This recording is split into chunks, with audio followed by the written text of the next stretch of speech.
Hello everyone, I hope all of you are doing well. और स्वागत है आप सभी का इस यूट्यूब चैनल विच, और स्वागत है आप सभी का इस पर्टिकुलर कोर्स में जिसका नाम है vision IAS PD 365 for Indian polity for your upcoming UPSC civil services examination 2020। ये होने जा रहा है पार्ट नंबर 5। पिछले 4 पार्ट नहीं देखे हैं तो चैनल को सब्सक्राइब करो, प्लेलिस्ट में जाओ, वहाँ पर एक कोर्स मिलेगा, एक प्लेलिस्ट मिलेगी और 4 पार्ट्स में आपको 4 पार्ट्स के अंदर पॉलिटी PT 365 मिलेगी।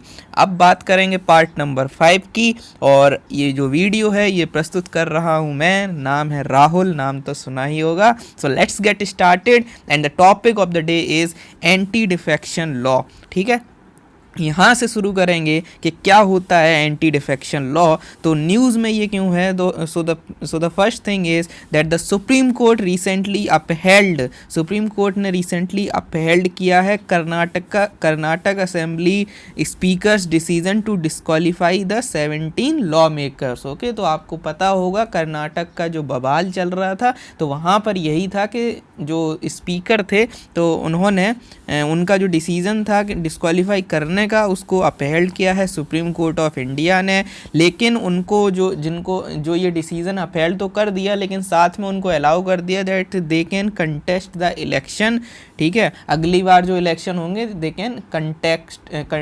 Can basically take part. ठीक है, तो वो चुनाव लड़ सकते हैं जो होने वाले हैं। ठीक है, सो उसके लिए डिस्क्वालीफाई नहीं है, एज ऑफ नाउ उन्हें डिस्क्वालीफाई किया गया है। रिसेंटली सुप्रीम कोर्ट ने पार्लियामेंट से भी ये कहा कि कॉन्स्टिट्यूशन को अमेंड किया जाए ताकि legislative assembly speaker to basically strip the legislative assembly speakers of their exclusive power to decide on the matter of disqualification. ठीक है, तो ये जो लाइन है, ये लाइन यहाँ लिखा नहीं है, लेकिन आपको पता होना चाहिए दैट सेकेंड ARC की रिकमेंडेशन भी यही कहती हैं दैट व्हाट वी नीड, हमें ज़रूरत है कि हमको क्या करना है, ये जो एंटी डिफेक्शन लॉ के अंदर पावर जो दे रखी गई है स्पीकर को इन केस ऑफ लोकसभा और you can say chairman of the Rajya Sabha को, ये जो प्रिसाइडिंग ऑफिसर्स को पावर दे रखी है इसको प्रेसिडेंट के पास दे देना चाहिए, ऐसा सेकेंड ARC ने भी कहा है। तो सेकेंड ARC को सपने क्यों आ रहे हैं ऐसा कहने के? तो बेसिकली आपको ये समझना है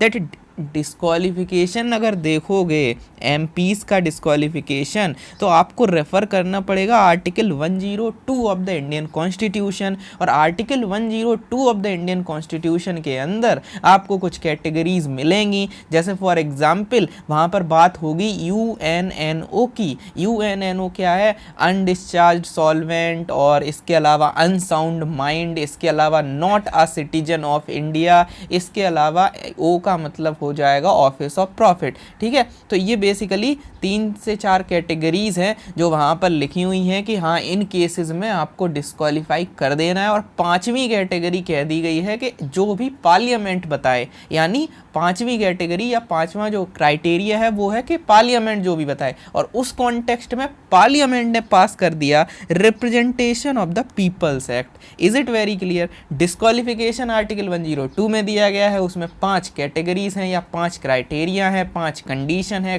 5 नियम और शर्तें हैं कि डिस्क्वालीफाई ऐसे ऐसे कर दिया जाएगा। उन 5 में से 4 के लिए मैंने ट्रिक बता दी, UNNO। ठीक है, undischarged solvent, unsound mind, not a citizen of India and office of profit. और 5वीं कंडीशन ये कह दी कि जो भी पार्लियामेंट बताए। अब पार्लियामेंट को पावर दे दी तो पार्लियामेंट ने कहा कि चलो हम बता देते हैं, तो पार्लियामेंट ले आया representation of the people act. और representation of the peoples act के अंदर दो चीज़ें और बता दी गई कि अगर कोई सीट रिजर्व है तो वहाँ पर SC ST होना ही चाहिए, otherwise they can not contest election. और इसके अलावा और भी बात कर दी कि इलेक्टर तो होना ही चाहिए, चाहे कोई भी चुनाव अगर लड़ना चाहता है। ठीक है, जो वो लिस्ट आती है इलेक्टर्स की उसमें ज़रूर नाम होना चाहिए। उसमें बाद में 2003 के आसपास क्या हुआ था कि जो राज्यसभा के इलेक्शन होते हैं वहाँ पर ये कंडीशन हटा दी गई कि आपको उसी जगह का इलेक्टर होना चाहिए। मतलब इसका मतलब ये था कि पहले क्या होता था कि अगर आपको यूपी में जो 31 राज्यसभा सीट्स हैं, अगर उनमें से चुनाव लड़ते हुए जीतना है या उनसे जाना है राज्यसभा में, तो क्या होगा, आपको यूपी का होना चाहिए। लेकिन अब ऐसा नहीं है, ठीक है। अब आप कहीं पर भी जा सकते हो। फॉर एग्जाम्पल रिसेंटली एक करंट अफेयर से लिंक कर सकते हो, जब जो उत्तर प्रदेश की जो एक्स चीफ मिनिस्टर हैं मायावती जी, तो उनका क्या हुआ था कि जब उनकी राज्यसभा की मेंबरशिप खत्म होने वाली थी, तो दूसरी पार्टीज, बिहार की पार्टी कह रही थी कि आप बिहार से हम आपको भेज देंगे, क्योंकि उनके पास यहाँ पर इतने मेंबर्स नहीं थे या जो भी सीन है। तो आप ऐसे चीज़ों को समझ सकते हो कि हाँ ऐसा होता है, रियलिटी है ये। हम यहाँ कॉन्स्टिट्यूशन ऐसे नहीं पढ़ रहे हैं, ठीक है। Just try to link the things जो भी तुम्हें न्यूज में देखने को मिल रहा है। अब वापस आ जाते हैं, इसके बारे में पढ़ लेते हैं। सिंपल चीज़, एंटी डिफेक्शन लॉ आखिर होता क्या है। 10th schedule of Indian constitution insert हुआ था 52nd कॉन्स्टिट्यूशनल अमेंडमेंट एक्ट के बाद, जो 1985 की चीज़ है, ठीक है। 52nd constitutional amendment act of 1985, ठीक है। Is it very clear? याद रख लो, 42nd कॉन्स्टिट्यूशनल अमेंडमेंट एक्ट को मिनी कॉन्स्टिट्यूशन कहा जाता है। उसके 10 साल बाद आ गया था ये वाला, और यहाँ पर ऐड कर दिया गया था 10th शेड्यूल। ये होता क्या है, ये बेसिकली यहाँ पर प्रोसेस है, legislature may be disqualified on the ground of defection by presiding officer. हाँ, जो चीज़ जो मैं अभी बता रहा था कि डिस्क्वालिफिकेशन में 2 चीज़ें हैं, आर्टिकल 102 है और 4 कंडीशन है। 5वीं कंडीशन पार्लियामेंट को पावर देती है, उस चक्कर में आ गया representation of the people act. इन दोनों चीज़ों में, चाहे वो ये 4 कंडीशन के ऊपर का सवाल हो या ऑफिस ऑफ प्रॉफिट का सवाल हो, या क्योंकि वो ऑफिस ऑफ प्रॉफिट उन 4 कंडीशन में ही आता है, या इसके अलावा कोई representation of the people act की रेस्पेक्ट में कोई सवालों के घेरे में कुछ आ जाए, तो फाइनल डिसीजन जो है वो प्रेसिडेंट के हाथ में है। किसके हाथ में? ध्यान रखना, प्रेसिडेंट के हाथ में है, बट यहाँ पर प्रिसाइडिंग ऑफिसर के हाथ में है। अब जो तीसरा जो एंटी डिफेक्शन लॉ है, वो डिस्क्वालिफिकेशन के अंदर पावर जो है वो प्रिसाइडिंग ऑफिसर के पास है, प्रेसिडेंट के पास नहीं है, प्रिसाइडिंग ऑफिसर के पास है। और यही अभी कोर्ट ने कहा है, और यही सेकंड एआरसी ने 2006-07 में जब वो रिपोर्ट बन रही तभी कह दिया था कि ऐसा करना गलत है, ठीक है। क्योंकि पता है आपको कि प्रेसिडेंट वर्सेस प्रिसाइडिंग ऑफिसर में कौन ज़्यादा इम्पार्शियल होगा, दैट्स वाई, ठीक है। समझ गए? प्रिसाइडिंग ऑफिसर्स का मतलब यहाँ पर लोकसभा के लिए स्पीकर और राज्यसभा के लिए चेयरमैन, ओके। तो ये समझ में आ जाना चाहिए, अच्छे से याद रख लेना ये पॉइंट। इसके अलावा प्रिसाइडिंग ऑफिसर के पास पावर नहीं होती to for indicate the period for which a person is disqualified, ठीक है।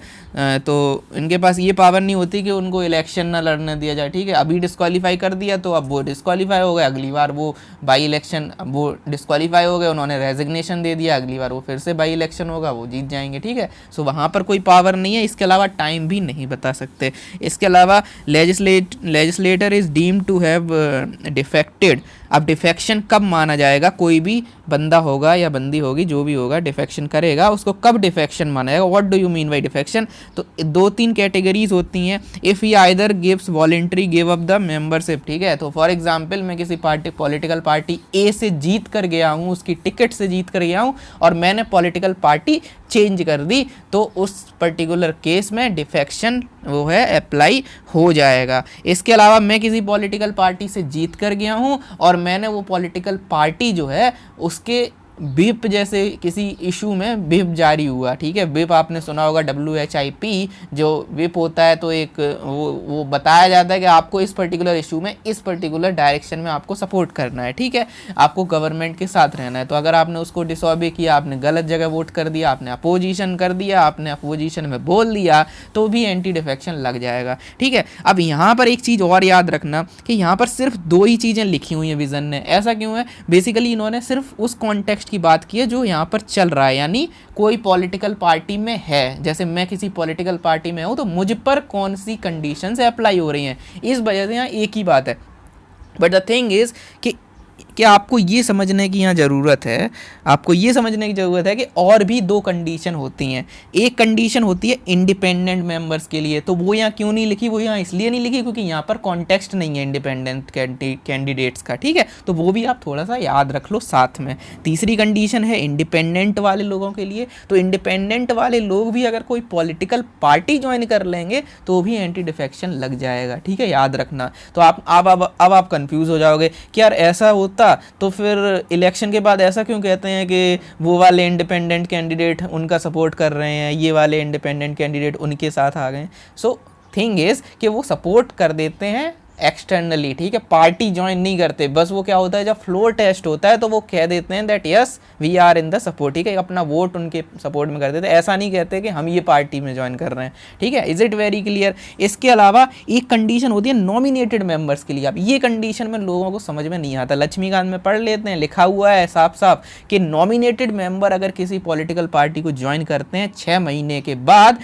तो वो भी हो जाएंगे डिस्क्वालीफाई। अब ये 6 महीने का लॉजिक क्या है, देखो यहाँ पर लक्ष्मीकांत में लिखा है, थोड़ा नहीं समझ में आया तो आप सुन लो, समझ लो। द थिंग इज कि जब भी कोई नॉमिनेट होता है तो वो जो भी नॉमिनेट हुआ है, ठीक है, जैसे फॉर एग्जांपल नॉमिनेशन हुआ है राज्यसभा में 12 लोगों का होता है ना, कौन सी कंडीशंस होती हैं, चलो ये भी बता दो। आर्ट, लिटरेचर, साइंस और सोशल सर्विस, ALSS ये कंडीशन है। But in so far as the legislative council is concerned, वहाँ पर जो नॉमिनेशन होता है वहाँ art, literature, science, social service के अलावा कुछ और भी क्राइटेरिया है, वो आप कमेंट सेक्शन में कमेंट करके बताओगे, थोड़ा सा डिफ्रेंशिएट करना चाहिए। ओके, तो come back to our topic कि यहाँ पर हम बात कर रहे हैं कि 6 महीने का क्या सीन है। देखो कोई भी नॉमिनेशन होता है, फॉर एग्जाम्पल लेट्स से आपने सुना होगा कि जो रंजन गोगोई जी हैं वो अब नॉमिनेट हो गए हैं राज्यसभा के लिए, ठीक है। तो अभी वो सिर्फ नॉमिनेट हुए हैं, अभी उन्होंने कोई पॉलिटिकल पार्टी ज्वाइन नहीं की है, ठीक है। अभी वो सिर्फ नॉमिनेट हुए हैं कि हाँ वो स्पेशल पर्सन हैं,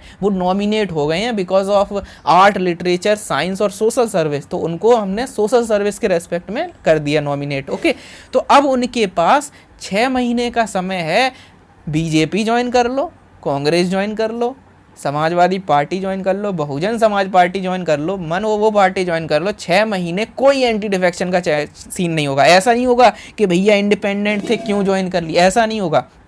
इंडिपेंडेंट अलग चीज़ होती है, तो he can join either of the political party 6 महीने। अगर 6 महीने हो गए उसके बाद अगर आपने कोई पॉलिटिकल पार्टी को ज्वाइन किया तो आप एंटी डिफेक्शन लॉ में फंस जाओगे। Is it very clear? तभी आपने देखा होगा जो भी बड़े बड़े सेलिब्रिटीज़ होती हैं तो वो कोई पॉलिटिकल पार्टी ज्वाइन कर ली थी। For example Sachin Tendulkar was there in the Rajya Sabha, ठीक है, तो हम लोग कहते थे वो कांग्रेस में, क्योंकि जब वो नॉमिनेट होते हैं तो वो जो भी पार्टी मतलब अब जहाँ हवा चल रही है वहीं ज्वाइन कर लेते हैं, तो वो चीज़ समझ रहे होगे। So this is the thing, ठीक है, समझ में आ गया। तो 4 कंडीशन है, 2 हैं उन लोगों के लिए जो पॉलिटिकल पार्टी में हैं किसी में, 2 हैं एक इंडिपेंडेंट के लिए, एक नॉमिनेटेड के लिए। Is it very clear? Anti defection law clear होता है कि नहीं होता? इसके अलावा the law applies to both parliament and state assembly, ठीक है, तो जैसा सेंटर में वैसा स्टेट में। कुछ एक्सेप्शंस और हैं लॉ में, तो एक्सेप्शन यहाँ पर ये हैं कि लेजिस्लेचर जो है इस चीज़ के रिस्क से बच सकते हैं, और यहाँ पर लॉ जो है वो अलाउ करता है party merge with another party at least 2/3 of the legislator are in the favour of the merger, ठीक है।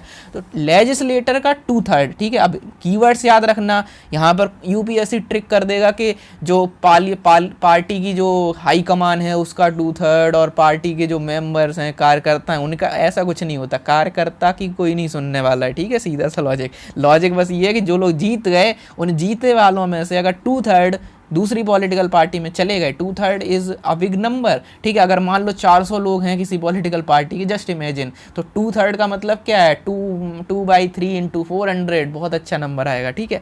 बट द थिंग इज़ यहाँ पर देखो मिसयूज कैसे हो रहा है। रिसेंटली गोवा में क्या हुआ कि वहाँ पर कांग्रेस के लोग सारे के सारे हट के बीजेपी में चले गए। ऐसा कैसे हुआ कि वहाँ पर अराउंड 10 या 15 ऐसा 2/3, हाँ ठीक है। सो 15 लोग थे, तो 15 लोग क्या हुआ कि 15 लोग थे कांग्रेस के, तो 2/3 ऑफ 15 लेजिस्लेटर्स कितने हैं, 15 हैं, तो 2/3 ऑफ 15, तो यहाँ करोगे इसको तो कितना आएगा, 10 आएगा आंसर, ठीक है। तो 10 लोग यहाँ से हटे, कांग्रेस से हटे और बीजेपी में चले गए, ठीक है। तो अभी क्या हुआ ये, अब ऐसे तो अकॉर्डिंग टू एंटी डिफेक्शन ये तो डिफेक्शन हुआ है कि हाँ एक पार्टी से दूसरी पार्टी में चले गए, लेकिन 2/3 चले गए। अब ये जब लॉ बनाया गया था तब इमेजिनेशन में था कि 2/3 is a very big number, ठीक है। सोच रहे थे कि 100 लोग के 2/3 बहुत होते हैं, 33 हो गया, मतलब बहुत ज़्यादा हो गया, 66 हो गया, नॉट 33 इवन, ठीक है। तो समझ रहे हो, तो वो सोच के बनाया गया। लेकिन अब गोवा जैसी असेंबली जहाँ पर 15 लोगों के 2/3 तो सिर्फ 10 हैं, और 10 को तो हम खरीद सकते हैं, ठीक है, 10 तो ईजी है खरीदना। So these things are there, ठीक है, समझ रहे होगे। तो ये लूप होल भी है जो आप एनालाइज कर सकते हो। इसके अलावा if a person is elected as a speaker of the Lok Sabha और द चेयरमैन ऑफ राज्यसभा, तो उस केस में then he could resign from his party, ठीक है, और रिजॉइन बाद में कर सकते हैं। तो ये भी यहाँ पर ये चीज़ एंटी डिफेक्शन में नहीं मानी जाएगी कि आपने पॉलिटिकल पार्टी छोड़ दी, तो ऐसा कुछ नहीं है स्पीकर, क्योंकि यहाँ इम्पार्शियलिटी का सीन रहता है। तो ये आप एथिक्स के लिए भी रिलेट कर सकते हो। इसके अलावा रिलेटेड इन्फॉर्मेशन और इंटरप्रिटेशन क्या है, तो डिसीजन जो होता है प्रिसाइडिंग ऑफिसर का, वो बेसिकली एक केस हुआ था कीहोटो होई खोआ वर्सेस, ठीक है, ये जो भी होता है इसको प्रोनाउंस कर लो। और ये जुडिशियल रिव्यू यहाँ पर बेसिकली दे दिया गया था कि प्रिसाइडिंग ऑफिसर का जो डिसीजन है वो जुडिशियल रिव्यू के लिए सब्जेक्टेड होगा, ठीक है। तो इज़ इट वेरी क्लियर। यहाँ पर बात बस इतनी है कि जैसे फॉर एग्जांपल अभी कर्नाटक, अभी ये लिंक करो न्यूज़ को, जैसे कर्नाटक असेंबली में उन्होंने डिस्क्वालीफाई कर दिया, तो ये केस सुप्रीम कोर्ट में कैसे पहुँच गया? वो सुप्रीम कोर्ट में इसीलिए पहुँच गया क्योंकि 1992 में पहले ही कह दिया गया था कि judicial review is the part, ठीक है, हो सकता है, तो वही हो गया, ठीक है। Is it very clear? तो सुप्रीम कोर्ट ने कह दिया कि हाँ सही है, ओके। तो समझ रहे हो, जुडिशियल रिव्यू ही तो हुआ है यहाँ पर। और इसके अलावा टाइम लिमिट जो है वो बेसिकली यहाँ पर time limit within which the presiding officer has to decide on anti defection case. तो यहाँ पर कोई स्पेसिफिक टाइम पीरियड नहीं है for the presiding officer to basically decide, कि वो डिसाइड करे ऑन द डिस्क्वालिफिकेशन प्ली। और सुप्रीम कोर्ट ने स्टेट असेंबली और स्पीकर को डिसाइड करने को कहा है डिस्क्वालिफिकेशन यहाँ पर बेसिकली 4 वीक्स में, ठीक है। सो सुप्रीम कोर्ट का डायरेक्शन है, बट यहाँ पर सुप्रीम कोर्ट कह रहा है that some sort of amendment should be there, ठीक है। So this is all about this particular news, ठीक है। तो मैंने जितना हो सकता था पूरा एनालाइज कर दिया, जो चीज़ें नहीं थी वो भी बता दी, क्योंकि आपको वो चीज़ें पसंद आती हैं। चलिए अगले टॉपिक पर बात करते हैं, वो है लेजिस्लेटिव काउंसिल। अब लेजिस्लेटिव काउंसिल क्या होता है? जैसे स्टेट में, जैसे सेंटर में राज्यसभा होती है, उसी जैसे लेजिस्लेटिव काउंसिल होती हैं स्टेट के अंदर। तो आंध्र प्रदेश में ये न्यूज़ में बहुत है, क्योंकि आंध्र प्रदेश गवर्नमेंट चाहती है दैट इस लेजिस्लेटिव असेंबली को हटा दिया जाए बिकॉज ऑफ रीजन्स, ओके। तो वो हटाना चाहते हैं, तो बहुत सारी चीज़ें कर रहे हैं आंध्र प्रदेश वाले, तो यहाँ पर ये भी है। So procedure for the formation and abolition, तो अब यहाँ पर कॉन्स्टिट्यूशनल प्रोविज़न क्या क्या है? तो article 169 clause 1 of the Indian constitution है, वो बेसिकली डील करता है that state legislative assembly can pass a resolution, और इस रेजोल्यूशन में ये पार्लियामेंट को रिक्वेस्ट कर सकते हैं that we need this LC और we did not need LC, ठीक है। तो सीधा लॉजिक ये है कि 169 क्लॉज 1 में स्टेट असेंबली रिजोल्यूशन पास करेगी। अगर रिजोल्यूशन पास होता है सो उस रिजोल्यूशन के हिसाब से पार्लियामेंट को ये बोलेंगे कि आप ये चीज़ कर दीजिए, बना दीजिए या बिगाड़ दीजिए, ठीक है। तो ये चीज़ यहाँ पर है, ठीक है। और पार्लियामेंट जो है वो अमेंड कर सकती है कॉन्स्टिट्यूशन। तो बेसिकली आपको यहाँ पर एक चीज़ याद रखनी है कि पार्लियामेंट को ही पूरी पावर दी है कॉन्स्टिट्यूशन को अमेंड करने की। कहीं ऐसा कोई केस नहीं है कि स्टेट असेंबली कहीं पर पार्लियामेंट जो कॉन्स्टिट्यूशनल अमेंडमेंट है उसमें पार्ट ले सके, ठीक है, उसको इनिशिएट कर सके, ऐसा कहीं नहीं है, ठीक है। या तो लोकसभा से शुरू होगा या राज्यसभा से शुरू होगा। प्राइवेट मेंबर भी ला सकते हैं कोई भी कॉन्स्टिट्यूशनल अमेंडमेंट एक्ट, ये भी हमने पढ़ा हुआ है पिछले लेसन्स में। तो ये सब चीज़ें हैं, लेकिन आर्टिकल 169 क्लॉज 1 इकलौता ऐसा पूरे कॉन्स्टिट्यूशन में आर्टिकल है जहाँ पर कोई स्टेट इनडायरेक्ट वे में चीज़ें इनिशिएट कर सकती है। मतलब ऐसा नहीं है कि इनिशिएट ही कर दे रही है, क्योंकि यहाँ पर भी अगर रिजोल्यूशन भी पास हो गया तो यहाँ पर भी पार्लियामेंट के पास एक तरीके का डिस्क्रिशन है, उनका मन होगा तो सोचेंगे, नहीं तो देखेंगे, नहीं तो छोड़ देंगे, ठीक है। तो यहाँ पर ऐसा नहीं है कि वो कोई बाइंडिंग हो गया कि हाँ पास हो गया अब तो करना ही है, that thing is not there. But the thing is कि हाँ कहीं ना कहीं स्टेट का थोड़ा सा इंटेंशन काम कर सकता है कॉन्स्टिट्यूशन को अमेंड करने के लिए, तो थोड़ा सा यहाँ एनालिसिस बनता है। इसके अलावा रिजोल्यूशन जो पास होगा वो कौन सी मेजॉरिटी से होगा, ये बहुत इंपॉर्टेंट है। यूपीएससी पूछ चुका है प्रीवियस ईयर्स में भी कि भैया जॉइंट सिटिंग में तो पढ़ लेते हो, यूपीएससी ने पूछ दिया जॉइंट सिटिंग में जो पास होता है बिल वो कौन सी मेजॉरिटी से होता है, सिंपल मेजॉरिटी कौन सी मेजॉरिटी, ठीक है। तो इस तरीके से यहाँ पर भी अगर रिजोल्यूशन की बात हो रही है 169 क्लॉज 1 में, तो कौन सी मेजॉरिटी से होगा तो वो होगा स्पेशल मेजॉरिटी से, ठीक है। तो रिजोल्यूशन जो है वो होगा स्पेशल मेजॉरिटी से। स्पेशल मेजॉरिटी क्या होती है? Majority of the total membership of the assembly और 2/3 प्रेजेंट एंड वोटिंग, ठीक है। तो टोटल मेंबरशिप का प्लस 2/3 प्रेजेंट एंड वोटिंग, तो ये पिछले लेसन में मैंने एक्सप्लेन भी किया था कैसे क्या होता है। इसके अलावा पार्लियामेंट जो parliamentary law makes amendment to article 168 clause 1, ठीक है। तो यहाँ पर बेसिकली 168 में क्या है, 168 जो है वो डील करता है कि कंपोजिशन जो होती है लेजिस्लेटिव काउंसिल की, कॉन्स्टिट्यूशन ऑफ लेजिस्लेटिव काउंसिल कह सकते हो। दैट्स वाई 168 क्लॉज 1 जो है वो पार्लियामेंट इसको अमेंड कर देगा। मतलब यहाँ पर एक तरीके का कॉन्स्टिट्यूशन अमेंडमेंट हो जाएगा कि वहाँ पर जहाँ पर वो उन स्टेट्स की बात करता है कि कहाँ कहाँ 2 हाउसेज हैं, ठीक है। तो एज ऑफ नाउ यहाँ पर लिखा होगा, मैं अभी नहीं बताऊँगा, आगे लिखा हुआ है। तो act of the parliament is not to be deemed as the amendment of the constitution for the purpose of article 368। अब मैंने पहले भी बताया था कि ये जो बेसिकली मैंने पिछले लेसन्स में जब अमेंडमेंट बताए थे तो बताया था कि आर्टिकल 368 के अंदर 2 तरीके के अमेंडमेंट आते हैं, एक स्पेशल मेजॉरिटी वाले, एक स्पेशल मेजॉरिटी प्लस वहाँ पर होता है आपका क्या होता है, वहाँ पर होती है ratification of half of the state. Kindly mind my words, not more than half of the state, it is half of the state. ऐसा नहीं कह रहा हूँ कि मोर देन हाफ, ठीक है। मोर देन हाफ और हाफ में अंतर है, ठीक है।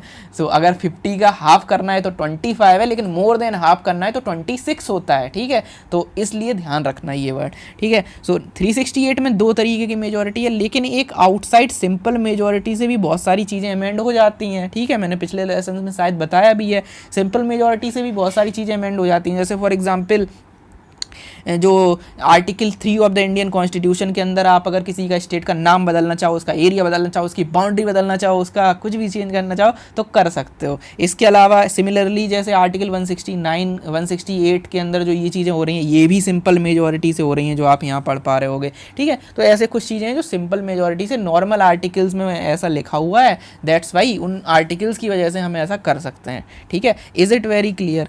अब इसके अलावा यहाँ पर जैसे फॉर एग्जाम्पल नंबर ऑफ जजेस अगर बढ़ाना है तो भी यही चीज़ काम करती है, सिंपल मेजॉरिटी से नंबर ऑफ जजेस भी बढ़ा दिए जाते हैं, ठीक है। तो ऐसे बहुत सारे प्रोविजंस हैं आपके लक्ष्मीकांत में लिखे हुए हैं, आप सिर्फ एक बार उसको पढ़ सकते हो तो आपको समझ में आ जाएगा कि हाँ। और ऐसा होता क्यों? क्योंकि उनके आर्टिकल में ही ऐसा लिखा है कि हाँ state can do this thing and that thing, ठीक है। और अमेंडमेंट की ज़रूरत अलग से नहीं पड़ती है। इसके अलावा यहाँ पर आपको ये पता होना चाहिए that state with legislative assembly, कौन कौन सी स्टेट हैं जो legislative assembly, very simple. Simple क्यों है? क्योंकि इमेजिन करो भारत का मैप, इंडिया का मैप, जस्ट इमेजिन दैट, तो आपको पता चलेगा कि ऊपर की तरफ अगर ध्यान दोगे तो वहाँ की जो है वो है आपकी वहाँ की जो बेसिकली ऊपर की तरफ जम्मू कश्मीर था वो अब नहीं रहा, ठीक है। तो मतलब अब नहीं रहा, उसका मतलब है कि अब उसमें लेजिस्लेटिव काउंसिल वाला सीन नहीं रहा। यूपी बिहार का कॉम्बिनेशन है इन नॉर्थ इंडिया, आंध्र प्रदेश तेलंगाना का कॉम्बिनेशन है इस साइड में, ठीक है, साउथ ईस्ट की तरफ, और साउथ वेस्ट की तरफ देखोगे तो महाराष्ट्र और कर्नाटका, ठीक है। तो 6 हो गई, आप ऐसे याद रख सकते हो। पहले जम्मू एंड कश्मीर भी था और पहले तेलंगाना नहीं था, लेकिन आज जो है वो आपका ईजी हो गया है कि नॉर्थ इंडिया में यूपी बिहार, साउथ वेस्ट के अंदर आपके महाराष्ट्र कर्नाटका, और साउथ ईस्ट के अंदर आपको मिलेगा आपका आंध्र प्रदेश और तेलंगाना, ठीक है। याद रखना है इसको। तो आंध्र प्रदेश कह रहा है कि हटा दो, आंध्र प्रदेश ने रिजोल्यूशन पास करने की बात कर दी है और वो वहाँ पर बेसिकली अगर गवर्नमेंट हटाएगी तो वो हट भी जाएगा, okay. So as of now वो है, तो इसको आप देखते रहिएगा। Power of legislative council, power of legislative council, अब इसमें क्या पावर होती है लेजिस्लेटिव काउंसिल में? देखो यहाँ पर ये रिवाइजिंग बॉडी नहीं है, द थिंग इज दिस, ठीक है। तो डिफरेंस है राज्यसभा और लेजिस्लेटिव काउंसिल में। जो सेंटर की राज्यसभा है और स्टेट की लेजिस्लेटिव काउंसिल है, उनको अगर कंपेयर किया जाए तो legislative council of the state जो है उसके पास पावर बहुत कम है। कंपैरिजन थोड़ा सा समझ लो कि यहाँ पर लेजिस्लेटिव काउंसिल जो है वो रिवाइजिंग बॉडी नहीं है, वो सिर्फ एक डायलेटरी चैम्बर है और एक एडवाइजरी बॉडी है, ठीक है। रिवाइजरी बॉडी नहीं है, एडवाइजरी बॉडी है, वो सिर्फ एडवाइज कर सकती है, बाकी सारी पावर लेजिस्लेटिव असेंबली के पास है, ठीक है। काउंसिल सिर्फ एक सिर्फ एडवाइजरी बॉडी की तरह काम करती है। और फाइनल पावर, क्योंकि इसके पास भी बिल यहाँ पे भी जाता है, फाइनल पावर इनके पास क्या है कि ये किसी भी बिल को 4 मंथ तक डिले कर सकते हैं, मैक्सिमम 4 मंथ में। एक तो पहली बार अगर इनके पास कोई बिल आता है तो 3 मंथ के लिए ये उसको कर सकते हैं, डिले कर सकते हैं, और अगर दोबारा आता है तो 1 मंथ के लिए, ठीक है। Is it very clear? बहुत अच्छे से ध्यान रख लेना। राज्यसभा में क्या होता है, देखो सीधा सा लॉजिक समझो, चीज़ों को डीपली अंडरस्टैंड करो। देखो क्या होता है, जैसे मान लो कोई बिल लोकसभा में पास हो गया, राज्यसभा में गया, और राज्यसभा में जाने के बाद क्या होता है, राज्यसभा में भी पास होना चाहिए, और अगर राज्यसभा में पास नहीं हो रहा है एक स्पेसिफिक टाइम तक, तो क्या होता है, वहाँ पर डेडलॉक क्रिएट हो जाता है, और उस डेडलॉक को रिजॉल्व करने के लिए हमारे article 108 of the Indian constitution में जॉइंट सिटिंग की बात करी गई है, ठीक है। Is it very clear? या मान लो राज्यसभा ने कुछ ऐसा बोला जो लोकसभा को पसंद नहीं आया, तो फिर वहाँ पर भी एक तरीके का कन्फ्लिक्ट आएगा, फिर जॉइंट सिटिंग हो सकती है। सो ऐसी बहुत सारी चीज़ें हैं जहाँ डेडलॉक बनता है, और डेडलॉक को रिजॉल्व करने के लिए जॉइंट सिटिंग की भी बात कही गई है, and all those things are there. लेकिन in case of legislative council, ठीक है, यहाँ ऐसा कुछ नहीं है, ना हो पसंद, ठीक है, कोई दिक्कत नहीं है। अगर 3 महीने ज़्यादा से ज़्यादा डिले कर पाओगे, उसके अलावा भी अगर ऐसी चीज़ जो कर दी जो लेजिस्लेटिव असेंबली को पसंद नहीं आई, तो लेजिस्लेटिव असेंबली उस चीज़ को मानेगी ही नहीं, क्योंकि आपकी पावर यहाँ रिवाइजरी बॉडी नहीं है। राज्यसभा एक रिवाइजिंग बॉडी है, वो रिवाइज कर देगी लॉ को, ठीक है। वो अगर कुछ चेंज कर देगी तो लोकसभा कैन नॉट से कि नहीं ये नहीं, वो ज़्यादा से ज़्यादा डेडलॉक क्रिएट होकर जॉइंट सिटिंग करवा सकते हैं। ऐसा नहीं है कि अगर राज्यसभा ने कोई चीज़ अमेंड कर दी तो लोकसभा उसको हटा दे, ऐसा नहीं है। लेकिन लेजिस्लेटिव असेंबली ऐसा कर सकती है। लेजिस्लेटिव असेंबली यहाँ पर पावर में होती है, और 3 मंथ्स तक लोग, जैसे फॉर एग्जांपल आपने देखा होगा मनी बिल होता है, तो मनी बिल के पास राज्यसभा के पास कोई पावर नहीं होती, ज़्यादा से ज़्यादा डिस्कस कर दो और वो अपने आप बिल 14 दिन 15 मतलब थोड़े टाइम बाद वो बिल अपने आप वापस चला जाएगा लोकसभा में। सिमिलरली मनी बिल तो एक एक्सेप्शन है जहाँ राज्यसभा अपने आप को हेल्पलेस फील करती है। यहाँ क्या होता है, इन case of legislative council every bill is like money bill, ठीक है। इसका मतलब क्या है कि हर बिल में लेजिस्लेटिव काउंसिल हेल्पलेस होती है। 3 मंथ ज़्यादा से ज़्यादा डिले हो पाएगा, उसके बाद अपने आप चला जाएगा, दोबारा से वापस आ जाएगा। जैसे प्रेसिडेंट के पास होता है ना कि प्रेसिडेंट के पास दोबारा से बिल चला जाएगा तो फिर प्रेसिडेंट कुछ नहीं कर सकते, ऐसे यहाँ पर अगर दोबारा से सेम बिल भी अगर भेज दिया लेजिस्लेटिव असेंबली ने तो 1 मंथ का यहाँ पर टाइम है, उसके अलावा वो कुछ नहीं कर सकते। तो मैक्सिमम 4 मंथ का डिले, इसके अलावा कोई औकात नहीं है, ठीक है, सीधी बात। इसके अलावा when an ordinary bill which was originated in the council, और यहाँ पर एक और चीज़ देखो, काउंसिल से अगर कोई बिल मान लो अगर यहाँ काउंसिल से असेंबली में कोई बिल गया और असेंबली ने उसे रिजेक्ट कर दिया तो फिर रिजेक्ट खत्म, ठीक है।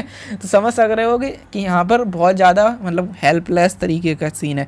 इसके अलावा काउंसिल हैज नो इफेक्टिव से इन रेटिफिकेशन ऑफ द अमेंडमेंट, और ऐसे ही जब अमेंडमेंट को रेटिफिकेशन, जैसे फॉर एग्जांपल अभी मैंने बताया था ना 368 में 2 तरीके की होती है मेजॉरिटी, मतलब एक स्पेशल और एक special plus ratification of half state. तो वहाँ जो रेटिफिकेशन ऑफ हाफ स्टेट है वो हाफ स्टेट का मतलब स्टेट लेजिस्लेटिव असेंबली है, नॉट स्टेट लेजिस्लेटिव काउंसिल। क्योंकि ये चीज़ क्यों बोल रहा हूँ, क्योंकि स्पेशल मेजॉरिटी की जब हम बात कर रहे हैं तो यहाँ दोनों जगह पास कराना पड़ेगा, लोकसभा राज्यसभा। यहाँ जब स्पेशल मेजॉरिटी बात कर रहे हैं तो दोनों हाउस में, लोकसभा राज्यसभा में। लेकिन जो रेटिफिकेशन ऑफ हाफ स्टेट है यहाँ सिर्फ असेंबली में होगा, जो काउंसिल है उनकी कोई यहाँ पर फिर से औकात नहीं है, सीधी बात, ठीक है, समझ गए। So this is it. And apart from that the leader of opposition, ये न्यूज़ में था। तो न्यूज़ में क्यों था, क्योंकि यहाँ पर इस वाली लोकसभा में अभी कोई लीडर ऑफ अपोजिशन हमें नहीं मिला अनफॉर्चुनेटली। तो लीडर ऑफ अपोजिशन क्यों नहीं मिला, क्योंकि 1/10 जो है वो होना चाहिए किसी भी पॉलिटिकल पार्टी के पास in order to get the leader of opposition, ठीक है। तो जो सबसे बड़ी पॉलिटिकल पार्टी बन के आई है हमेशा की तरह, मतलब पिछली बार की तरह, वो है आपकी कांग्रेस, और उनके पास जो 54 का जो आंकड़ा है वो नहीं है। So that's why leader of opposition किसी के पास नहीं है, ठीक है। लीडर ऑफ अपोजिशन जो है वो स्टैट्यूटरी पोस्ट है, ठीक है। स्टैट्यूटरी पोस्ट का मतलब क्या होता है, what do you mean by statutory post? Statutory post का मतलब कोई एक्ट से बनाई गई है, ठीक है। तो ये कॉन्स्टिट्यूशन में मेंशन नहीं है, याद रखना। और यहाँ जो नाम है वो सेलॉप एक्ट है, salary and allowance of leaders of opposition in parliament act 1977। तो यहाँ पर ये सैलरीज एंड अलाउंसेज वाला एक्ट है, ठीक है। तो यहाँ ध्यान रखना है। ऐसे ही इसी तरीके से आपको जो देखने को मिलेगा कि सैलरीज एंड अलाउंसेज जो हैं एमपीज़ के अलग होते हैं, उनकी उनके लिए एमपी वाला एक्ट है, लेकिन जब बात होती है आर्टिकल 106 में बेसिकली ये चीज़ डील होती है कि एमपीज़ का सैलरीज एंड अलाउंसेस क्या होगा। लेकिन जब बात होती है जो बेसिकली प्रिसाइडिंग ऑफिसर्स होते हैं, बी इट चेयरमैन और फॉर दैट मैटर जब हम बात करते हैं जो स्पीकर्स होते हैं, उनके लिए सैलरीज एंड अलाउंसेस का अलग एक्ट होता है। ठीक है, तो एक ही एक्ट से रेगुलेट नहीं होते हैं, just as a sake of extra knowledge. ठीक है, याद रखना। सो यहाँ पर भी इसी तरीके का है, इनके लिए भी एक अलग से सैलरी एंड अलाउंसेस वाला एक्ट है। यहीं से लीडर ऑफ अपोजिशन बना है 1977 में।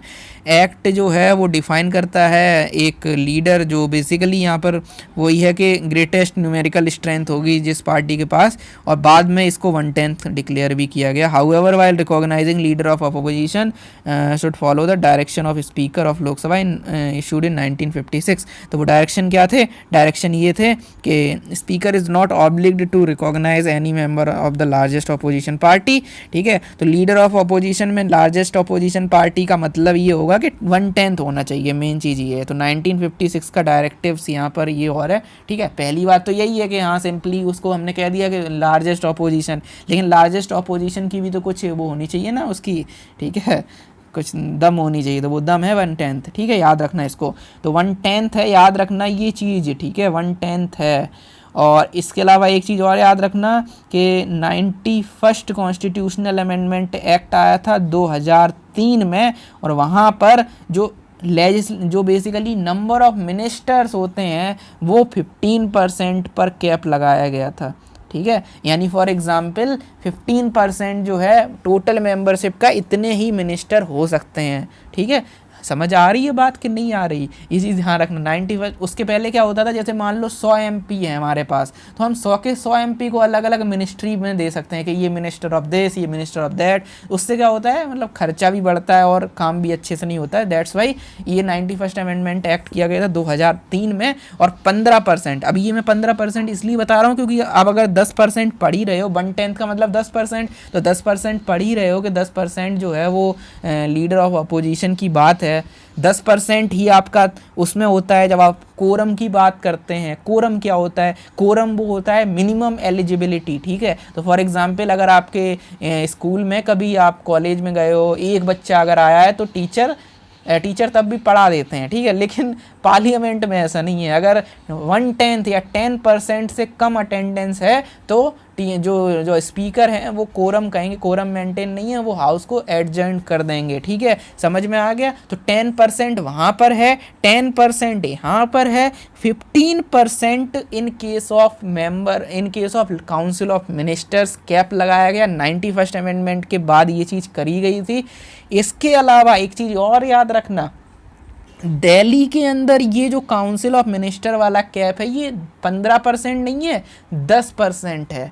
Is it very clear? Delhi के अंदर ये 10% है, ये भी ध्यान रखना। तभी आपने अभी देखा होगा कि अरविंद केजरीवाल जी ने जब शपथ ली तो उनके साथ 7 लोग और थे, मतलब कुल मिला के उनको मिला के 7 थे, तो 6 लोग और थे, क्योंकि 70 सीट्स आर देयर। तो 10% of 70 is equal to 7। Okay, तो ऐसा नहीं है कि 8 लोग उसमें आ जाएंगे काउंसिल ऑफ मिनिस्टर में। Is it very clear? ऐसे ही 15% होता है लोकसभा में। ठीक है, यानी सेंटर के अंदर हर जगह 15% है, सिर्फ दिल्ली में 10% है। और अगर थोड़ा एनालिसिस मेंस के लिए करना है तो सेकेंड ARC ने खुले शब्दों में एक पर्टिकुलर एक पूरी लिमिट बनाई है कि अगर 200 से कम है, मतलब एक तरीके का एक वो बना रखा है, 3 कैटेगरी बना दी कि अगर सीट्स इतने से इतने के बीच में है तो 10%, अगर इतने से इतने के बीच में तो 15%, और इतने से इतने के बीच में तो 12%। ठीक है, सो दिस इज़ देयर। तो आई होप चीज़ें याद रहेंगी अब आपको। 15%, 10%, 5%, दिमाग में कन्फ्यूज़न जहाँ भी हो वहाँ चीज़ों को लिंक कर लिया करो, ताकि दिमाग को लगे कि हाँ यहाँ तो बड़ा फ़ायदा है यार पढ़ने में। 10%, 10%, 15%, 10%। ठीक है, याद हो गया है ना? ऐसे करके याद किया करो, हो गया। This is it. And apart from that जो है वो कैबिनेट मिनिस्टर की रैंक मिलती है लीडर ऑफ अपोजिशन को। इसी वजह से तो है, मतलब कैबिनेट मिनिस्टर की रैंक मिलती है। मतलब जो पहले तो वो होता था कि वो वीकन वगैरह मिलता था, अब वीकन वगैरह छोड़ दो, लेकिन बाकी भी जो चीज़ें हैं उनमें फ़ायदा मिलता है। इसके अलावा जो कॉन्स्टिट्यूशनल और स्टैट्यूटरी पोस्ट के लिए जो पैनल होते हैं उनमें भी मेंबर होते हैं। फॉर एग्जाम्पल अभी आपने देखा होगा जब लोकपाल की अपॉइंटमेंट की बात हो रही थी तो लोकपाल का जो कॉलेजियम था, जो बेसिकली सिलेक्ट कमेटी जो पैनल था, उसके अंदर आपके प्राइम मिनिस्टर थे, उसके अंदर आपके स्पीकर ऑफ लोकसभा थे, उसके अंदर आपके leader of opposition of the parliament की भी बात की गई थी, ठीक है। तो ये सब चीज़ें थी और उसके अंदर आपके CJI भी थे और ये 4 लोग एक एमिनेंट ज्यूरिस्ट को भी वहाँ पर अपॉइंट करेंगे, नॉमिनेट करेंगे और प्रेसिडेंट उनका नाम बताएंगे and all those collegium sort of thing was there. लेकिन लीडर ऑफ अपोजिशन जो थे वो वहाँ पर आ नहीं रहे थे क्योंकि लीडर ऑफ अपोजिशन थे ही नहीं, तो उसको अमेंड करके कर दिया, उसको अमेंड करके वो कह रहे थे कि leader of the largest party इसका मतलब है, ऐसा कहा जा रहा था, लेकिन वो मान नहीं रहे थे कि नहीं हम नहीं आएंगे ऐसे, हमें लीडर ऑफ अपोजिशन पहले बनाओ, ठीक है। सो क्योंकि उन्हें वो चाहिए था कैबिनेट मिनिस्टर वाला एक पावर, ठीक है, समझ रहे होगे चीज़ें। So that thing is there. Now let's move on to the next news, private member bill. Private member bill क्या होता है? राज्यसभा में एक बिल अभी रिसेंटली प्रपोज हुआ जो लिमिट को हटाने की बात कर रहा था। किसकी लिमिट को हटाने की बात कर रहा था? जो कैंडिडेट का इलेक्शन एक्सपेंडिचर होता है स्टेट, और कह रहा था कि स्टेट फंडिंग ऑफ इलेक्शन करनी चाहिए। अब स्टेट फंडिंग ऑफ इलेक्शन एक इम्पॉर्टेंट टॉपिक है, आपका 4th report of 2nd ARC जो एथिक्स इन गवर्नेंस है वहाँ पर भी डील किया गया है काफ़ी डिटेल में। अगर आपको वो वीडियो देखना है तो मेरे चैनल पर 2nd ARC रिकमेंडेशन भी है, वो आप देख सकते हो, ठीक है। तो यहाँ पर कैंडिडेट के इलेक्शन एक्सपेंडिचर में जो कैप लगा हुआ है 70 lakh rupees in so far as the Lok Sabha is concerned and around 28 और something sort of thing in the state assembly, उसको हटाने की बात की गई है। अभी रिसेंटली इलेक्शन हुए हैं तो कैप वगैरह की बात आ गई। और इसके अलावा स्टेट फंडिंग होनी चाहिए। स्टेट फंडिंग ऑफ इलेक्शन में अलग अलग कमेटी हैं, जैसे इंद्रजीत गुप्ता कमेटी थी, इसके अलावा वहाँ पर NCRWC की भी बात है, 2nd ARC ने भी कुछ बात करी है। तो ये सारा एनालिसिस जो है वो मेंस के लिए इंपॉर्टेंट है। एज ऑफ नाउ अब ज़्यादा डिटेल में नहीं जाएंगे, अदरवाइज आपका टाइम वेस्ट होगा। अबाउट प्राइवेट मेंबर बिल क्या होता है? Member of the parliament who is not a minister, ठीक है। तो प्राइवेट मेंबर हर वो मेंबर जो पार्लियामेंट जो बेसिकली मिनिस्टर नहीं है, ठीक है। तो यहाँ पर कंफ्यूज ये मत होना कि जैसे फॉर एग्जांपल अभी बीजेपी पार्टी पावर में है, बीजेपी पावर में है, तो ऐसे कंफ्यूज मत होना कि बीजेपी के कोई MP होंगे वो प्राइवेट नहीं बोले जाएंगे, वो तो भाई पावर में है, ऐसा नहीं है। मिनिस्टर को छोड़ के सभी प्राइवेट हैं, ठीक है, no matter from which party he or she belongs to, ठीक है। मिनिस्टर अगर है तो ठीक है, अगर मिनिस्टर नहीं है देन उनको हम कहेंगे ये चीज़, ये कहेंगे प्राइवेट मेंबर, ठीक है। Is it very clear? इसके अलावा इट्स इंट्रोडक्शन जो है वो ओनली एक 1 मंथ नोटिस के बाद ही होता है, ठीक है। और फ्राइडेज़ को यहाँ पर डिस्कस होते हैं प्राइवेट मेंबर बिल। और government bills can be introduced and discussed on any day, ठीक है। गवर्नमेंट बिल में ऐसा नहीं है, लेकिन यहाँ फ्राइडेज दिए गए हैं, ठीक है। इसके अलावा लास्ट टाइम जो प्राइवेट मेंबर बिल जो पास हुआ था बोथ हाउस में, वो था 1970s में, supreme court enlargement of appellate jurisdiction bill 1968, ठीक है। तो सुप्रीम कोर्ट में ये वाला बिल जो पास हुआ था।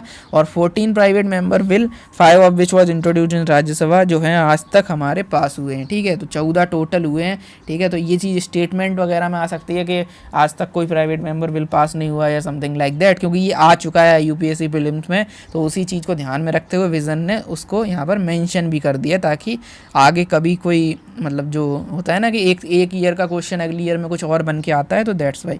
इसके अलावा they can bring a constitutional amendment bill and not money bill, this is important, remember this thing. Constitutional amendment bill जो होता है वो लाया जा सकता है by the way of private route, ठीक है। तो ये चीज़ ध्यान रखना, लेकिन मनी बिल नहीं लाया जा सकता। Money bill is totally a government bill.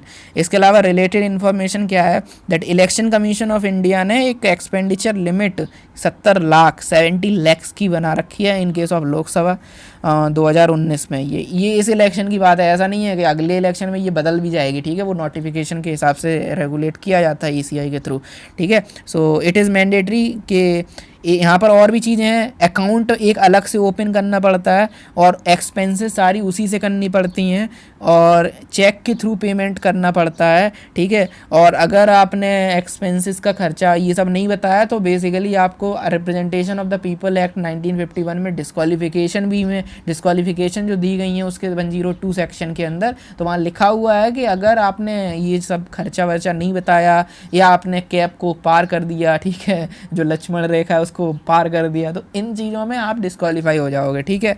So any incorrect account, या तो अकाउंट गड़बड़ है या एक्सपेंडिचर गड़बड़ है, ठीक है, इस अगर लक्ष्मण रेखा जो है उसको अगर क्रॉस कर दिया तो उसमें डिस्क्वालिफिकेशन हो जाएगा अप टू 3 ईयर्स, ठीक है, तो ये ध्यान रखना 3 साल का डिस्क्वालिफिकेशन, ठीक। इसके अलावा however there is no ceiling on campaign expense. अब यहाँ पर दिक्कत ये है कि दिक्कत देखो क्या है कि पॉलिटिकल पार्टीज़ यहाँ पर इसके बाहर हैं, पॉलिटिकल पार्टीज़ में कोई लिमिट नहीं है, और इसकी वजह से ये एक एनालिसिस वाला पॉइंट है कि पॉलिटिकल पार्टीज़ के ऊपर लिमिट नहीं है। मेंस के लिए एनालिसिस का पॉइंट है और प्रीलिम्स के लिए एक फैक्ट है जो याद रखना कि पॉलिटिकल पार्टीज़ के पास कोई कैपिंग सीलिंग यहाँ नहीं है, ठीक है। इसके अलावा अगली न्यूज़ है lapsing of the bill.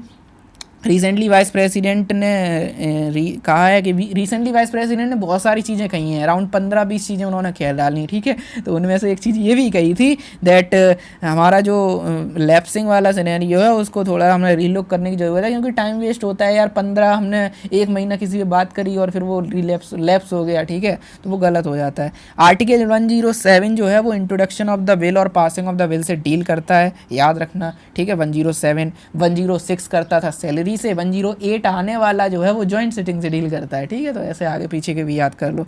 According to this article the dissolution of Lok Sabha, अब लैप्स होने की कुछ कंडीशन है, देखो यहाँ पर कंडीशन जो लिखी हुई हैं वो यहाँ पर कभी लैप्स होगा कभी नहीं होगा। सो इसको याद करने का तरीका, ये मैं ऐसे इमेजिन करके चलता हूँ कि मान लो कि ये लोकसभा है और ये राज्यसभा है, नीचे यहाँ ऊपर एक मतलब साक्षात प्रभु बैठे हुए हैं जो हैं आपके प्रेसिडेंट, ठीक है, प्रेसिडेंट, और एक लोकसभा जो है ये एक तरीके का एक मतलब श्राप, आपने सुना होगा श्राप दे देंगे हम, ठीक है। रामायण महाभारत चली रही है आजकल लॉकडाउन के अंदर, तो थोड़ा सा इमेजिन करो, ठीक है। यहाँ पर ये एक लोकसभा में एक तरीके का मतलब श्राप लगा हुआ है, जो भी बोल लो, ठीक है, बहुत ज़्यादा बुरी चीज़ में है ये, ठीक है, एक मतलब एक जो कहते हैं ना वो बैड लक टाइप का वैसा कुछ है, ठीक है।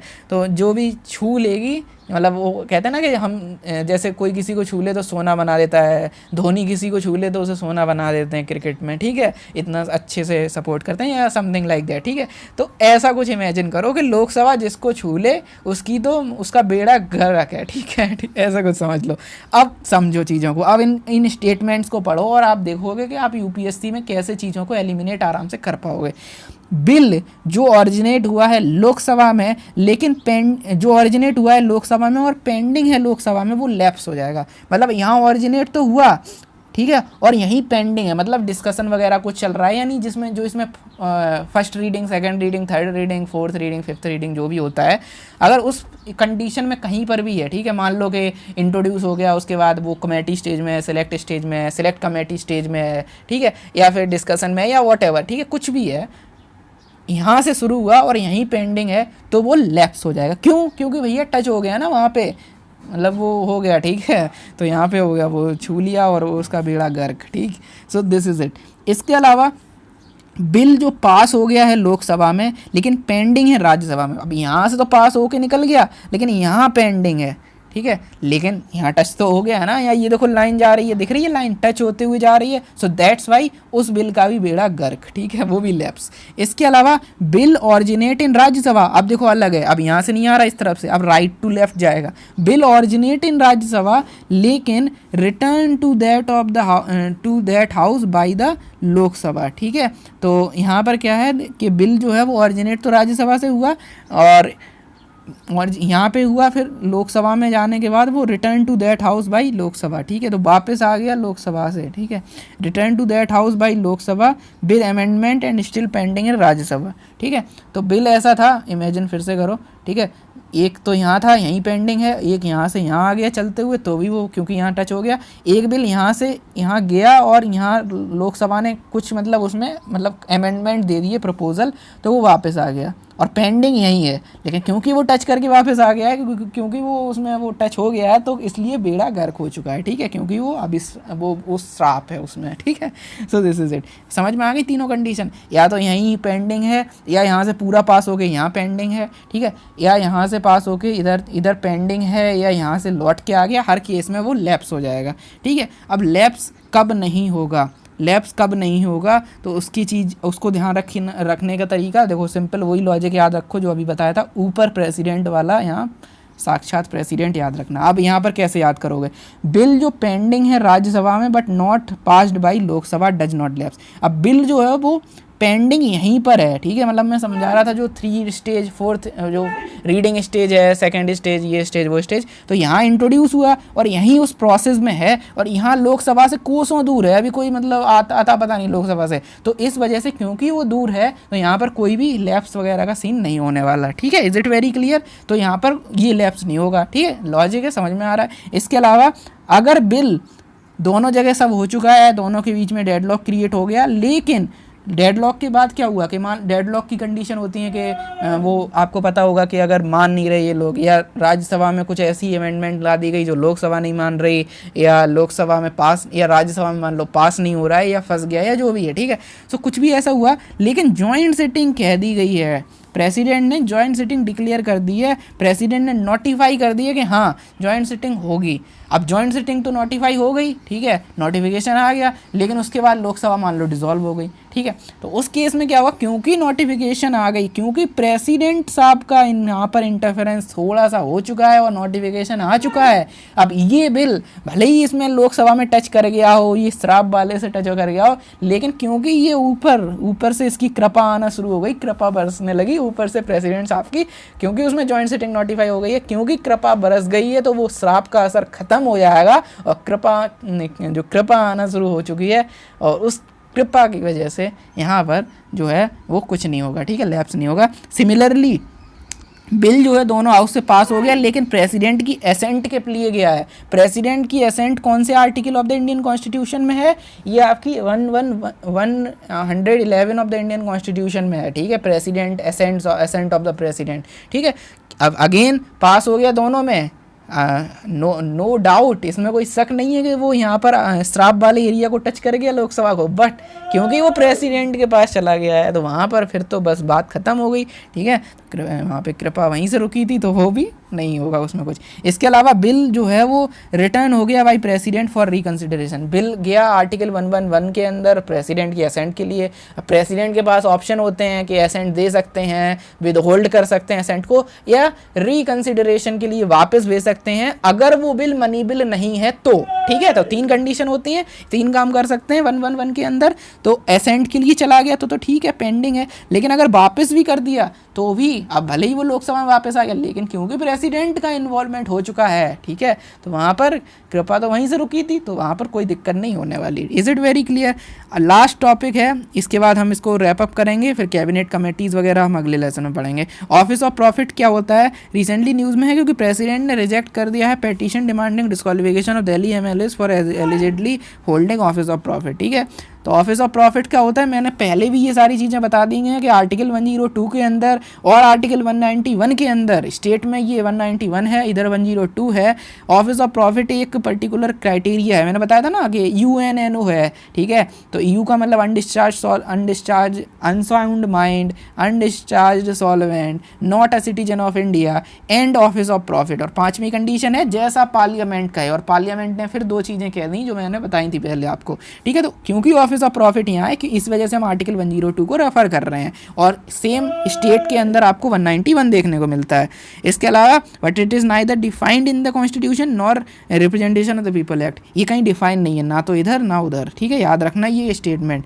इसके अलावा सुप्रीम कोर्ट ने प्रद्योत बरदोली, ये जो बोरदोली वर्सेस स्वप्न रॉय 2001 का केस था, वहाँ पे आउटलाइन किया था फॉलोइंग टेस्ट, ठीक है। तो हमने पिछले लेसन्स में अगर आपने ध्यान दिया होगा, हमने बहुत सारे टेस्ट पढ़ लिए हैं, ठीक है। अगर सेडिशन हो तो वहाँ पर भी कन्हैया कुमार और इन सब के रेस्पेक्ट में हमने बहुत सारे इनके कंसिडरेशन को रखते हुए बहुत सारे हमने टेस्ट पढ़े थे कि ऐसा इंसाइटमेंट हो, ये होना चाहिए, वो होना चाहिए। ऐसे ही हमने जब आधार का प्राइवेसी वाला चीज़ पढ़ी थी तो मैंने वहाँ पर भी आपको बताया था लीगलिटी का टेस्ट, प्रोपोर्शनैलिटी का टेस्ट और नीड का टेस्ट वहाँ पर भी दिया गया है, ठीक है। सेडिशन में टेस्ट दिया गया, ऐसे बहुत सारे टेस्ट सुप्रीम कोर्ट देता रहता है। ऐसे ही रिसेंटली जब राइट टू इन्फॉर्मेशन लाने की बात की गई कि ठीक है CGI RTI के अंदर आएंगे, अभी हम ये भी पढ़ेंगे आगे, तो वहाँ पर भी टेस्ट एक तरीके का दे दिया कि ठीक है ये 3 टेस्ट, ठीक है। तो यहाँ पर भी एक टेस्ट है। तो ये टेस्ट क्या है कि अगर गवर्नमेंट ने अपॉइंटमेंट करी है तो वो ऑफिस ऑफ प्रॉफिट होगा, या whether the government has the right to remove और डिसमिस द होल्डर, तो उसे ऑफिस ऑफ प्रॉफिट कहेंगे,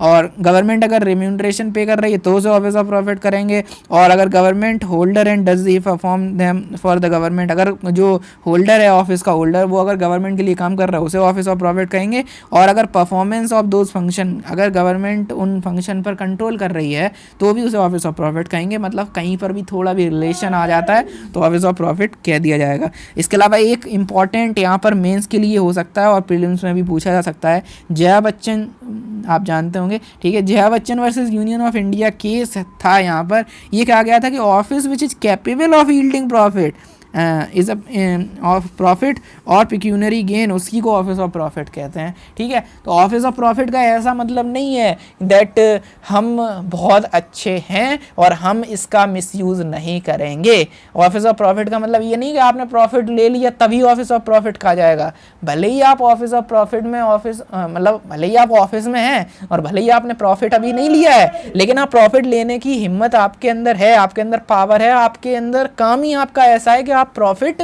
मन हो तब ले लोगे, कोई को पता ना चलने वाला। तो इस केस में उसे भी ऑफिस ऑफ प्रॉफिट कहा जाएगा। यानी जहाँ पर भी गेन हो सकता है, ऐसा नहीं है कि मान लो मैं अगर एमपी हूँ और मैं किसी गवर्नमेंट में, मैं मान लो कहीं मेरी जॉब भी है, ठीक है, या मान लो कहीं पे भी ऐसा ऑफिस ऑफ प्रॉफिट वाला सीन है, ठीक है। तो फॉर एग्जाम्पल इस केस में क्या होगा, भले ही मैंने प्रॉफिट नहीं लिया, ठीक है, अब कोई कहे कि नाम में तो प्रॉफिट है और प्रॉफिट तो हम लिए ही नहीं, हमारे तो ऐसे संस्कार हैं, नो मैटर, ठीक है, संस्कार की बात यहाँ नहीं चलेगी। यहाँ बस अगर आपने वो ऑफिस आप होल्ड कर रहे हो देन ऑफिस ऑफ प्रॉफिट, मतलब वही है कि अगर आपने चोरी की या नहीं की, नाम अगर उसमें लिखा है कि हाँ चोरी की, ऑफिस ऑफ प्रॉफिट में प्रॉफिट है, तो उसका मतलब ये नहीं कि आपने प्रॉफिट किया ही होगा, लेकिन अगर आपने वो ऑफिस होल्ड किया है तो ऑफिस ऑफ प्रॉफिट माना जाएगा, ठीक है। मतलब वो टेंडेंसी के ऊपर है, ऐसा है, ठीक है। इज इट वेरी क्लियर, समझ में आ गया? याद रखना जया बच्चन वाली ये कहानी, ठीक है। So this is it, potential को देखा जाएगा ना कि रिसीट ऑफ प्रॉफिट, ठीक है। ऐसा नहीं है कि प्रॉफिट की रिसीट लेके आओ कि हाँ ये प्रॉफिट था, ऐसा नहीं है, ठीक है। तो बस नाम में ही, अगर नाम में ही प्रॉफिट है, अगर नाम में प्रॉफिट है तो ऐसा मतलब ऐसा नहीं है कि प्रॉफिट ज़रूर ही लिया हो कि नहीं हम तो रामायण और हम तो बहुत ज़्यादा संस्कारी व्यक्ति हैं, ऐसा कुछ नहीं है, ठीक है। अगर आप उस पोजीशन में हो, रिज़ाइन फ्रॉम दैट पोजीशन, बस दैट्स इट, ठीक है। ऐसा नहीं है कि हम तो संस्कारी लोग हैं और हमारे ख़ानदान में ऐसा कभी नहीं हुआ एंड समथिंग लाइक दैट, ऐसा कुछ नहीं चलेगा। पोटेंशियल ऑफिस में अगर है, भले ही रिसीट नहीं है, भले ही कोई आप बहुत अच्छे हो, ठीक है, लेकिन ऐसा है, ठीक है, समझ गए। So this is it. अब अगली न्यूज़ जो है वो कैबिनेट कमेटी है, रिकन्स्टिट्यूट हुई है, ठीक है। तो ये जून मंथ में आई थी करंट अफेयर में, तो ये पढ़ेंगे। इसके अलावा हम मूव ऑन करेंगे सेंटर स्टेट रिलेशन की तरफ। ये सारी न्यूज़ जून मंथ के करंट अफेयर मैगजीन में भी मैंने डील की थी, तो अगेन इनको करेंगे और काफ़ी स्पीडी वे में करेंगे। This is it for the day. I hope चीज़ें अच्छे से समझ में आई होंगी एंड आई होप ये इनिशिएटिव आपको पसंद आ रहा है। Thank you so much and have a nice day. Don't forget to subscribe to this YouTube channel GS with Rahul। Thank you.